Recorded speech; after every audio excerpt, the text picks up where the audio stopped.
Mic check 1 2.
Welcome everybody to the Brunswick County Board of Education meeting, April 1st, 2025, and this is not a joke, this is a real meeting. All right, and we'll start with a moment of silence.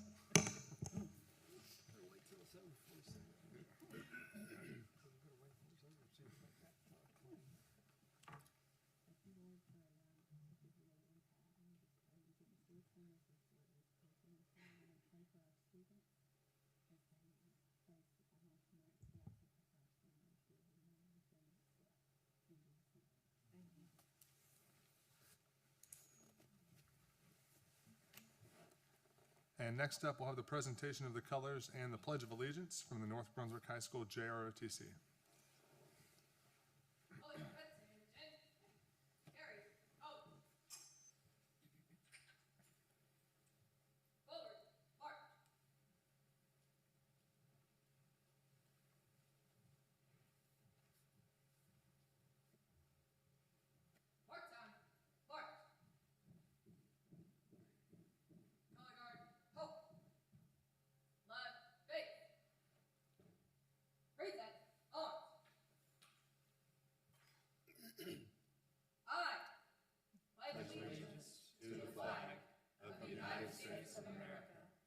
To the republic for which it stands, one nation, under God, indivisible, with liberty and justice for all. Order, arms. Right, face. Mark time, march. Forward, march.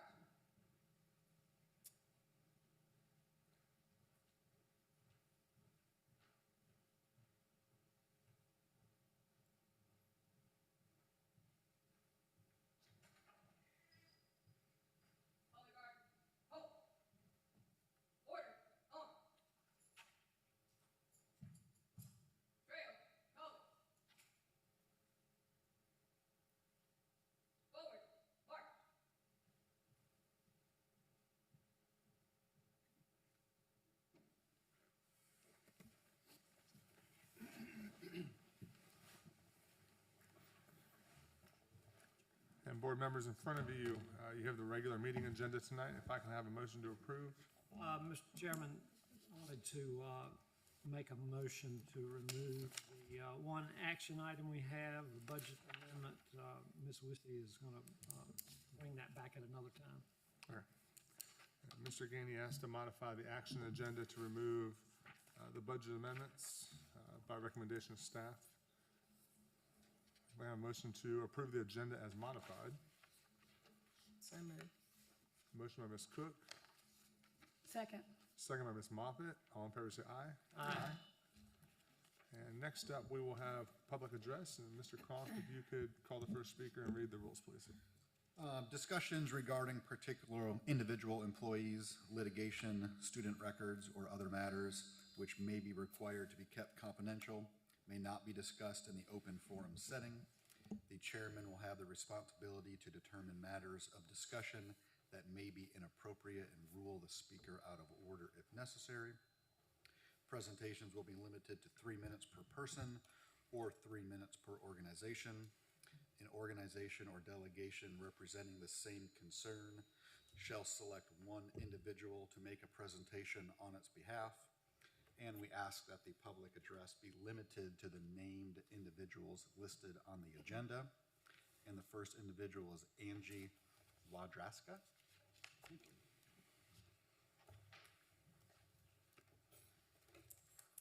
Good evening, members of the Board of Education, Mr. Superintendent, and fellow community members. My name is Angie Wadraska, and I am a Leland resident and the parent of a kindergartner at Belleville Elementary School. Thank you for the opportunity to speak tonight. I am here to share a concern about the use of physical activity as a disciplinary measure in our schools, specifically practices like requiring students to run or walk laps during recess as a consequence for misbehavior. I first learned of this issue from my daughter, who was 5 years old, and then from other parents at Belleville Elementary. I reached out to Principal Dixon, who responded promptly and thoroughly, investigating the concern and reminding her staff about best practices and discipline. I truly appreciate her swift and thoughtful action. Her efforts to maintain a positive and supportive environment for students is commendable, and I'm grateful for her leadership. I have also learned that these practices are occurring at other elementary schools in our district. I have already reached out to Mr. Roush at Lincoln Elementary to share my concerns. While I recognize the challenges of maintaining classroom discipline, using physical activity as punishment is inconsistent with the guidance set forth by BCS's Policy Code 6140, which explicitly states, to ensure that students have ongoing opportunities for physical activity and maintain a positive attitude towards physical activity, structured and unstructured recess and other physical activity may not be taken away from students as a form of punishment. In addition, exercise may not be used as a form of punishment for students. And despite this clear language, it appears that the use of physical activity as punishment persists, possibly due to a lack of alignment between the 6140 policy and the 4300 code series, which covers student behavior policies. To ensure consistent understanding and enforcement, I urge the board to consider amending the 4300 policy code series to either reference or directly include the language of policy code 6140. Doing so would strengthen the commitment to protecting students' well-being and provide clear guidance to all school staff. I am here not only as a concerned parent, but as a community member who believes in fostering a positive, healthy environment for all students. Thank you for your time, consideration, and dedication to our schools. Thank you. And next up, we'll have Danielle Poppy.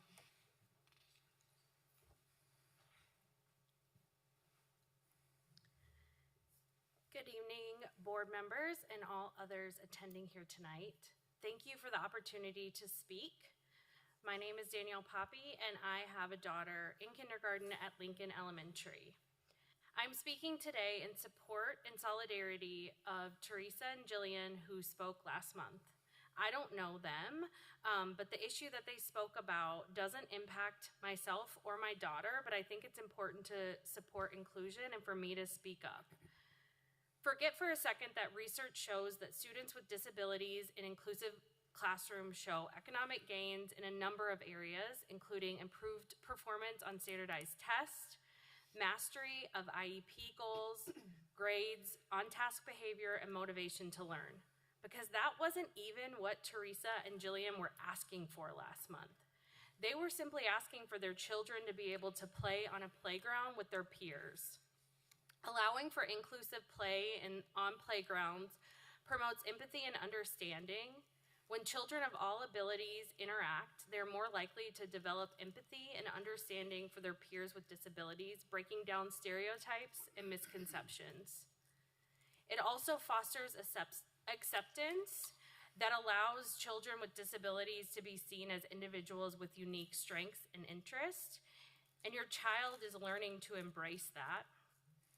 It allows for children to naturally ask questions when exposed to differences, and these interactions provide opportunities to learn about various disabilities and how to best support others. It expands perspectives, broadening children's horizons, making them more well-rounded individuals. And it helps the students with disabilities feel included, supported, and valued, which can boost their self-esteem and confidence.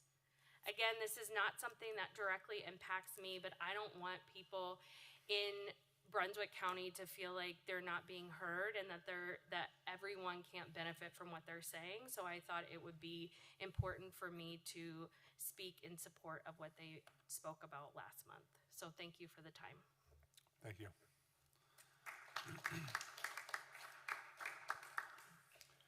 And next up, we'll have board salutes. Mr. Cole.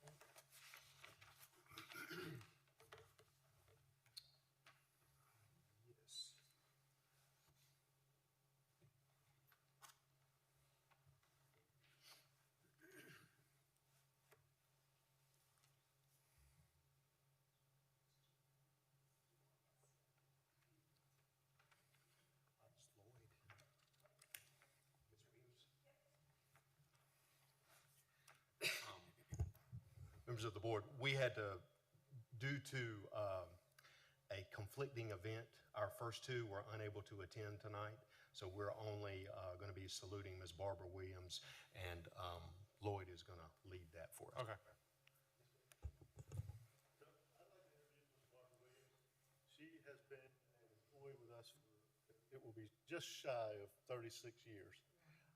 The whole time she has been at Lincoln Elementary as a teacher assistant and a bus driver. She drives for Lincoln, Leland Middle, and she is absolutely the biggest role model for all of our students and staff members that there can be. You know, we won't be able to replace her at all. You know, I wish we had 150 more, not that are retiring, but are just starting. You know, but we just, you know, this was a fantastic moment, and we truly hate that she's leaving. She truly deserves, you know, to have a fantastic and happy retirement, and we just appreciate everything you do. I know Jonathan, her coordinator, and I'm sure Mr. Ralph can venture, you know, can join with what I'm saying, that she's, you know, just the role model we want. You know, she's at work every day, positive attitude, cares about the children, and we just appreciate everything she does. Thank you.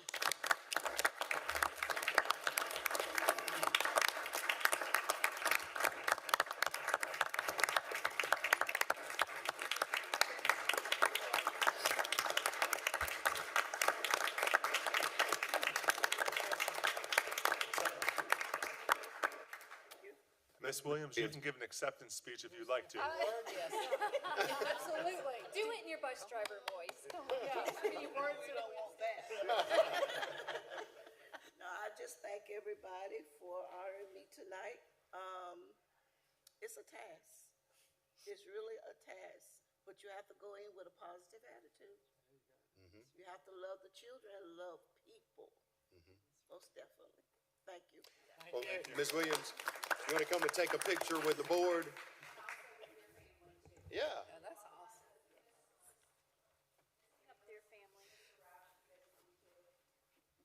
I would also point out that you only have to be retired 6 months and you can come back.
No, I just think I always knew everybody.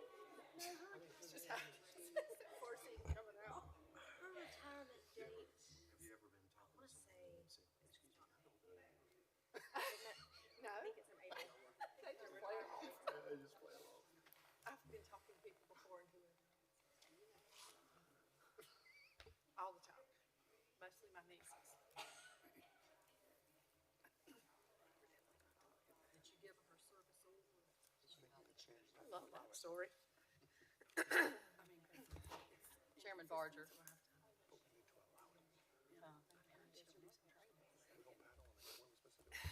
Chairman Barger, has to make a comment. I understand also a little side note from Ms. Williams that when the awards were given out for state service awards for the whole department, she would not come because she had to drive the bus.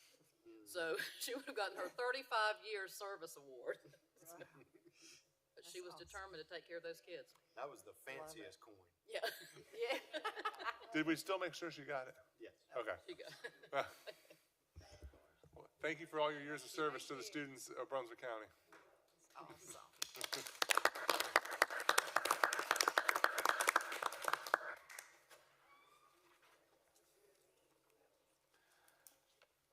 All right, board members, next up, we'll have the approval of the minutes from the March 4th regular meeting and the March 18th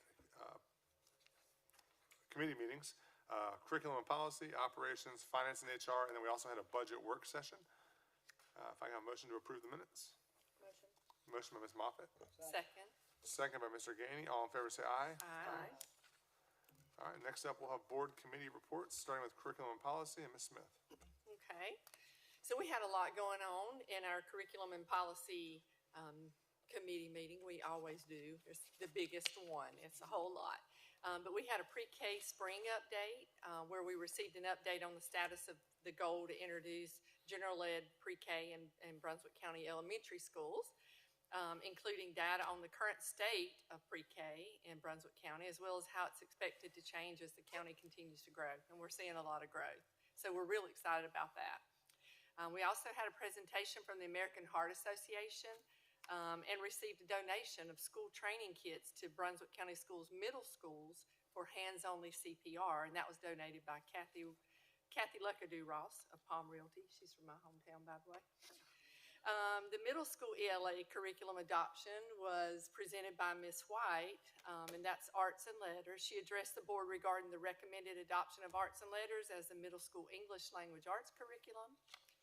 The high school math curriculum adoption was presented by Mr. Pascal. He presented recommending NC coherent math to be adopted for high school mathematics. We also addressed the big one, the big elephant in the room, which was Policy 7340, employee dress and appearance.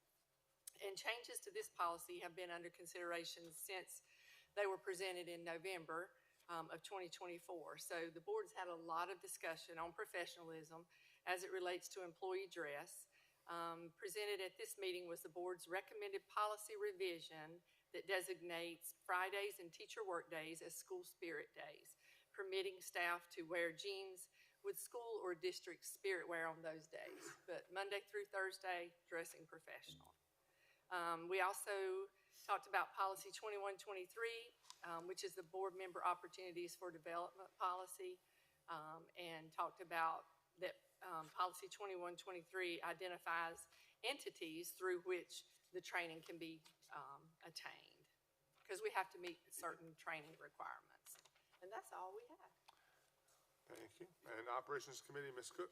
All right, we had a presentation by Snyder Electric, which I remember in 2017 when they originally came to give us the prospect of how much money we could save changing all the lighting and everything. And at that time, the expected amount of savings was $6,594,988,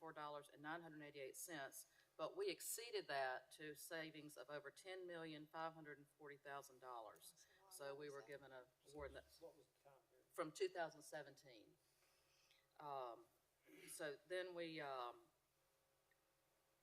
had some information from Ms. Fair about technology equipment replacements in the amount of $1,261,000. And there is a 5-year replacement plan that's in place, and this would cover everything from computers, scanners, switches, iPads, printers, and monitors, and the bid was given to Tiber Creek Consulting. Then we also had a presentation about the design build method for HVAC improvements. Some of them had been handled by the COVID and bond funds, but there was still $3.5 million to complete. So this process of the design build will give the schools more control over the system design and the product selection. And then after a demography report, we're in the need of a new modular at Leland Middle. So we're going to put out, we need to get some information from the town of Leland as far as egress and site issues and traffic impact studies and then get a quote for that building. So hopefully we'll have a modular at Leland Middle School for the 2026-27 school year and beyond to help with the overflow coming in from those elementary schools in the north end. And I believe that was it. Thank you. And then Finance and HR, Ms. Moffett. Okay, we had a couple of things that we discussed. First was our capital improvement plan, and Ms. Weesey shared the district's 5-year funding agreement that we have with the county. It's in progress but not complete. And the funding agreement follows the same capital improvement plan from previous years with minor changes, and plans will be finalized in April. It covers things such as building and site improvements, furniture and equipment, transportation and technology. And Mr. Smith outlined that to be about $9.8 million that we're looking at. Also, something else very exciting, we are able to offer some teacher assistant scholarships. So UNCW approached Brunswick County Schools, and Ms. Brosey shared with us that through the Keenan Trust, we definitely want to give kudos to them. They are doing a partnership opportunity with us, and we're really excited about it.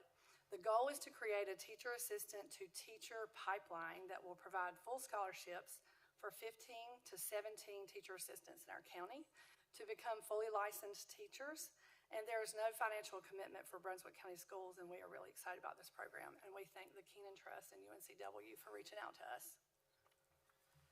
All right, thank you. And next up, the consent agenda. If I have a motion to approve. Make a motion, we approve. Motion by Ms. Smith, Second. second by Ms. Moffitt. All in favor say aye. Aye. All right, and there's no action items for tonight as the budget amendments were removed by recommendation of staff, and discussions and announcements from the superintendent.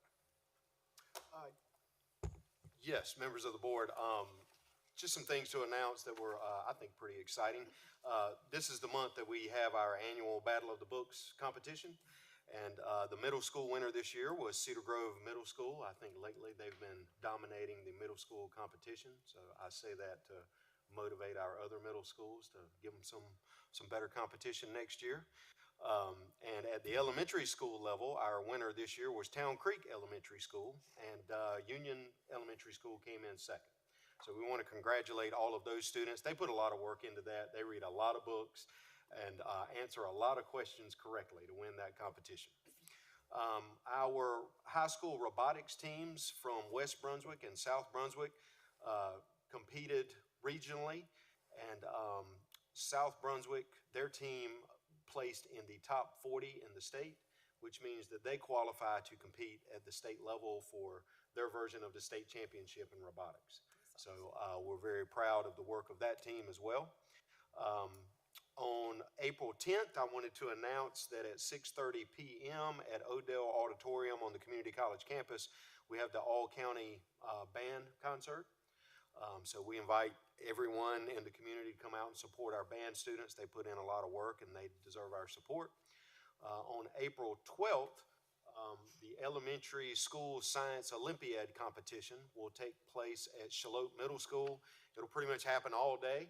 So if you love science and you want to see some cool stuff and some excited elementary school students, go to Shallotte Middle School on that Saturday and you will see it. It's always a lot of fun. During this past month, we completed the design input process for our future new elementary school at the north end of the county. And that's just the process by which our architect gathers input from different stakeholder groups to help in making design decisions for that elementary school. On March 14th, Brunswick County Community Convening happened at the Leland campus of Brunswick Community College. I was there along with Ms. Hollis, our CTE director, and Daniel Richardson, who presented. The purpose of that convening is to discuss how all of the different entities, what we're doing to try to have a positive impact on the local economy and the local job pipeline. So obviously, K-12 is a big part of that. So is the community college. My Future NC was sharing some data from the state level and specifically from Brunswick County. So it's really good work that's going on to try to align us with what we can do to improve the local job pipeline. On March 20th, I attended the Education Committee meeting of the Southport Oak Island Chamber of Commerce to discuss partnership opportunities.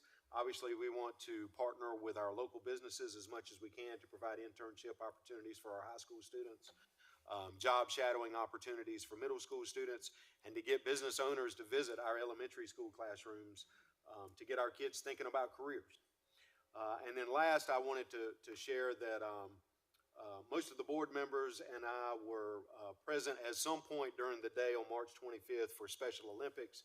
which is always a special event in Brunswick County. Huge event. We take over the Town Creek Park for that day.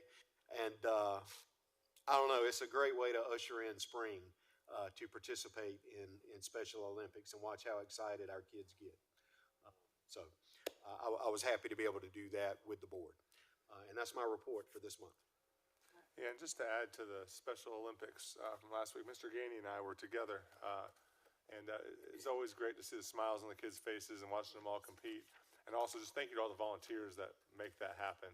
Yeah. Our sheriff's office puts a lot of work into that, and there's countless numbers of volunteers that make that happen. I think that's the one jog per year that the sheriff does. He told me that. Yeah, that's what he And told I me as always well. wonder if he's going to make it. He made it again this year. I was proud of him. And Ms. Cook, did you have Yeah, something? and I'd just like to share, I was able to go to the early college. It was their first career day that they had with their alumni. And it was phenomenal. Ms. Absher was so excited about it, but one of the teachers had contacted a lot of the alumni and had them come back. And so the alumni were actually the ones telling about their careers since they've left early college high school. And they had a panel, and the kids were able to ask questions about what your experiences were. And then they broke off, and each person had their own room where they could share what their profession was, you know, how they got there, what they did. But some of the things that they shared were just the best life lessons. Now, these kids have only been out of school maybe 5 to 10 years. So some of the things they said was keep acting out of kindness. Don't allow work and education to be all of your life. Get ahead of the imposter syndrome. Confidence comes from action. It's hard to fail, but you learn who you are when you get back at it. And if you have to pivot, just make the best of it. Several of them said they had gone all the way through college and got out and said, oh, this is not what I want to do. And turned around and went to community college and got a degree and love it. Some of them are local business owners. Some of them are, are in the Navy. There's everything from, business owners, Navy, teachers. But the nicest thing that I enjoy, because two of my daughters are graduates, is that it was Dress for Success Day, and it was Friday, and every single one of those kids looked top notch, and they felt good about themselves. And so anyway, it was just a great day to see that the school is reaching out to the school alumni to show them that, what's ahead of them. So Thank you. And if I can have a motion to go to closed. Motion. Motion by Ms. Moffitt, Second. second by Ms. Cook. All in favor say aye. Aye.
right, we'll call the meeting back to order. I got a motion to approve the personnel list. Make a motion to approve. Motion by Ms. Smith, Second. second by Mr. Gainey. All in favor, say aye. Aye. And if I got a motion to approve the closed session minutes from March 4th and the Motion. regular, Sorry. I'll back up. Approval of the closed session minutes from the March 4th regular meeting closed session and the March 18th budget work session. Motion. Motion by Ms. Moffett, Second. second by Mr. Gainey. All in favor, say aye. Aye. And motion to adjourn. So moved. Motion by Ms. Cook, Second. second by Ms. Smith. All in favor, say aye. Aye. Okay, everybody have a good night.